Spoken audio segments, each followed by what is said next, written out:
Hello, চলে আসলাম সেহরির একটা video নিয়ে। তো সেদিন সেহরিতে ছিল হচ্ছে লাল শাক ভাজি। লাল শাক আমার অনেক পছন্দের, শুধু লাল শাক না, প্রায় অনেক শাকই আমার অনেক পছন্দের। তো আমি একটু কাঁচামরিচ দিয়ে খাচ্ছিলাম।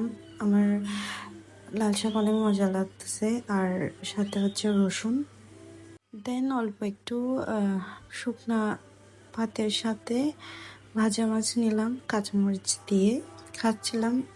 একটু ভালো লেগেছে। দেন এরপর আমি চলে যাই হচ্ছে ডাল। একটা গরুর মাংস দিয়ে ডাল রান্না করা হয়েছে, এটা আমার অনেক ভালো লাগে। চনা ডাল রান্না করা হয়েছে গরুর মাংস দিয়ে, মশলাপাতি কম দিয়ে এটা রান্না করলে অনেক ভালো লাগে। দেন নিয়ে নিলাম হচ্ছে একটু চিকেন, যেটা হচ্ছে মশলাদার করে রান্না করা হয়েছে। এটা আমার অনেক ভালো লাগছে খাইতে।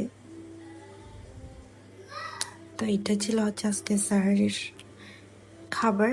কেমন লাগলো জানাবেন। আমি চিকেনটা দিয়ে ভাত খেতে খেতে ভিডিওটা এখানে শেষ করছি। সবাই ভালো থাকবেন। আল্লাহ হাফেজ।